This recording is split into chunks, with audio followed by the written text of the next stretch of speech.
Hello, Raylene, Megan, and I, Narita, will be talking to you briefly today about homeschooling. Now, we want to reiterate that this is homeschooling. We'll be discussing homeschooling before the pandemic and how it's going to be effective now, but this is different from what our school districts are offering, which is going to be the virtual or distance learning. Today, we're going to be discussing specifically parents that withdraw their students and want to teach them from home. So that leads us into our definition. Homeschooling is schooling provided to a student outside of the traditional classroom. Students are generally taught by a parent or a designated homeschool teacher who usually visits the student once a week. Now, in the state of California, if a parent wishes to homeschool their child, they have to enroll them in either a private school or a charter school, or they themselves, even if they're not credentialed, they themselves can fill out an affidavit. It's called a private school affidavit, and they can be their child's instructor. So again, this is homeschooling before pandemic, not virtual or distance learning, which is what school districts will be doing. So why do parents homeschool? According to the National Center for Education Services, there are several reasons, and here are some of the most common. Most parents have decided to withdraw their students from schools or the traditional classroom setting because of safety in their school environment, perhaps because of also religious and moral beliefs, and many parents just want to provide their child with more academic rigor. So, as far as safety is concerned, 34% of parents claim that this is the strongest issue for them and the strongest reason for them wanting to provide an alternative education for their child.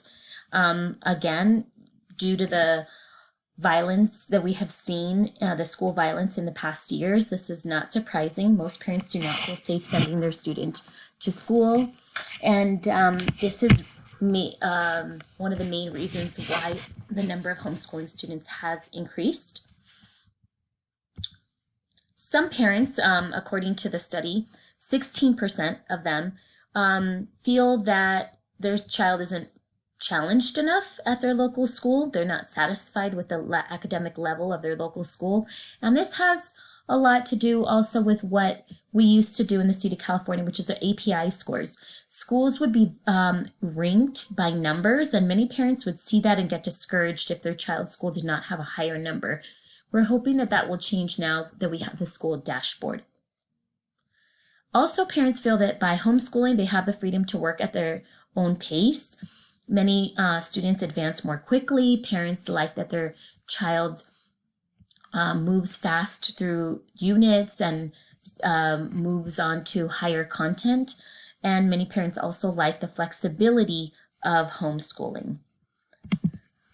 Also, 17% of parents felt that they wanted to instill moral or religious education into their child's schooling, and they felt that this doesn't happen at public school, and perhaps some of these parents can't afford a religious school, so they decide to homeschool instead and share their religious upbringing with their child in that manner. Now, like I said before, this study was taken from parents that were homeschooling, and this does not include special ed students. This does not include students with medical issues. For example, if your child does have a medical note, a doctor's note stating that they need to be homeschooled, your district will provide that. And the district offers many opportunities for children with cases as severe as like cancer to even conditions such as high levels of anxiety or depression. If you have a doctor's note stating that your child needs homeschooling, you could take that to your local school district or your local school, and they will provide instruction from a credentialed teacher. You don't necessarily have to withdraw and take on the challenge of homeschooling yourself. So for parents whose children have special needs, your district will provide education, and they have different models for that. There's programs in alternative sites. There's also after school programs that your school may offer. Or like I said, it's usually called home teach if your child has a medical issue, and they'll provide instruction that way. So there are many options for parents, and I think it's important that we look at all of the options that parents have before unenrolling or dropping from their local school district. Again, what's happening with the COVID pandemic is a little different because the schools will be providing distance learning with the intent of returning to the classroom when they deem safe to do so. Hello everyone, Megan Ondaatje here. And my first guiding question around homeschooling is, how will the coronavirus pandemic affect the K-12 landscape? In March of this year, the world of education suddenly shifted to homeschooling. And it was really by accident, where families were thrown into it out of necessity. And there was a major disruption of the traditional K-12 education sector. Everything shifted to online. Parents had to make adjustments to balance work, life, and making sure their children got whatever constructed curriculum they were provided by their schools completed. However, students who were already learning online or being homeschooled were really not experiencing a disruption in their education. With the uncertainty of what the future holds, more than half of respondents to a recent USA Today survey said they were very likely or somewhat likely to consider homeschooling their children next school year. While families are exploring their options for learning, more parents may realize they can, in fact, homeschool their children, which will ultimately produce a significant permanent upswing. Once parents start down the homeschooling path of their choice, they will definitely find like-minded communities of parents for support and advice. I think it may be a little too early to tell what the lasting impact of the coronavirus pandemic will be on the way families think about education delivery, but it certainly has brought a new light to alternative methods. And I think it'll be really interesting to follow what changes, if any, stick in the long term and whether homeschooling will settle into a permanent way of life. So let's look at the numbers. According to the National Home Education Research Institute, there are an estimated 2.5 million homeschool students in grades K to 12 in the United States. Looking at the growth chart of homeschooling in the US, it appears that the homeschool population is continuing to grow as an educational practice that is really bordering on what could be considered mainstream in the US. The most recent federal data from 2016 indicated that approximately 1.69 million children were already being homeschooled before the virus shut down nearly all public and many private schools. So will that number significantly increase after the coronavirus emergency ends? I think most likely the long-term outcome will be somewhere in between a permanent increase in homeschooling and online learning, but not really so great as to totally disrupt our system of education delivery. So let's say I'm one of those families who decides to transition my child's education to the home because I don't want to send them back to a school campus. Where can I find what I need in regards to homeschooling? To begin, the California Department of Education does not provide guidance on how to homeschool. However, there is a lot of information on all aspects of homeschooling available through the CDE and online to assist those who are educating their children at home. The CDE provides useful links to educational resources related to public education, such as content and Common Core standards and curriculum frameworks. In addition, there are other resources such as homeschool organizations, local homeschool groups, and I even found meetups. Throughout my research, I discovered many organizations that include information on various topics related to homeschooling, such as legal issues, curriculum, record keeping, funding, transcripts and diplomas, and so much more. If you use the internet to search homeschooling, you will find various different advocacy groups, both in the state and nation, that can be a resource. Another piece of information I found to be noteworthy in exploring the resources was the importance of parents' understanding of how post-secondary institutions and prospective employers recognize coursework completed in an alternative education setting.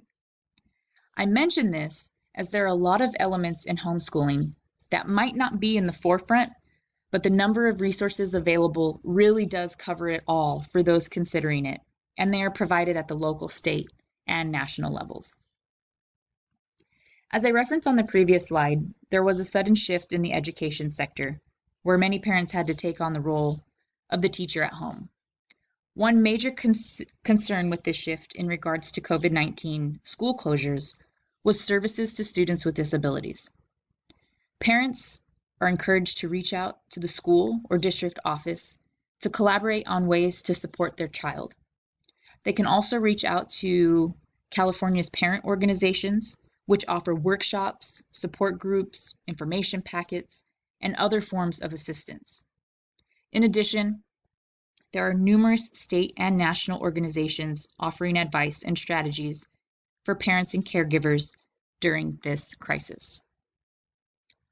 So coming into the hot topic, I knew very little about homeschooling and quite honestly didn't think much of it as something I would consider, but that was due to lack of knowledge. And I think that's the case with most people who think like that. There are a plethora of resources available to those considering homeschooling, and I certainly would not be surprised to see the homeschooling population grow further over the next few years. Hello everyone, this is Raylene Tellez, and for my first guiding question is, how do you balance work, life, and homeschooling? Due to the coronavirus pandemic, students have been forced to continue curriculum online. Although they may seem similar, there are major differences between virtual learning and homeschooling. When it comes to virtual learning, students are given instruction by online teachers who implement a structured curriculum while managing their studies from afar, similar to these times now. With homeschooling, the parents typically take over and act as full-time instructors to their kids. Due to the likelihood of parents potentially homeschooling their children next year, it is important to understand how difficult it may be balancing work, life, and homeschooled children. Here are a few things to keep in mind. Set a schedule. For those transitioning to homeschool, it is important to set a schedule and stick with it. It does not have to be the traditional 8 a.m. to 3 p.m. or even Monday through Friday school days. Make it your own according to what works for you, what works best with your work schedule, along with life events. Next, simplify. The curriculum can easily be extended or modified. For example, if there is a sibling who is also being homeschooled, the curriculum can be modified for an older or younger student, making it possible to use one grade level for two children who are close in age. Also, ask for help. When it comes to balancing chores or household duties, it is important to communicate with one another to avoid any stress or overload. Your children helping out with appropriate chores can begin to learn how to be responsible. They can begin to learn how to care for themselves along with being a part of a team. This can contribute to your child's life education. Last, network. Make good use of your networks.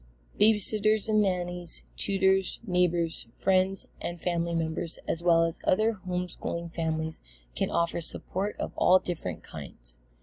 There are well-organized homeschool groups and co-ops offering opportunities for special workshops, classes, and field trips. Make good use of them. For my last question, what is the social impact of homeschooling? With a possible influx in homeschooling, parents are now worried about their child's social development. Is it bad? Is it good? What will the impact be? Researchers show both advantages and disadvantages pertaining to their child's social development. For example, interaction amongst their students will be limited. It is believed that homeschooled students are not subjected to peer pressure, violence, drugs, and other negative influences that are all too common in today's schools. However, due to the limited interaction, students may not have as many opportunities to engage in cooperative activities such as group projects or collaborative games that can aid in teamwork and communication skills. Freedom. Homeschooled students will be given more freedom, which can lead to increase in responsibility. With limited restrictions, students can have more choices available to them. For those students in school, they are limited with freedom. They are limited and restricted inside and outside of the classroom. Experience. Homeschooled students can have the opportunity to experience more than a student in a public school class. For example, students can travel abroad while continuing their studies. They can have more time to interact with their family, which can lead to a stronger bond. Students in schools are limited to the amount of time they can miss without their grades falling behind. However, students in school will be able to learn how to socially interact during monitored school functions such as sporting events, rallies, and dances. Learning how to interact with others aside from family is essential because it can prepare students for their future careers. It can prepare them to handle stress along with handling rejection, and I believe that's extremely important. Given the current coronavirus pandemic, would you consider homeschooling? So this is our interactive activity, and we'd love to hear your thoughts. Please visit our Padlet via the link in our blog. And here are our references. Pause and make note of any of these references if you have any interest in further exploring. It'd be greatly appreciated. Thank you for everything.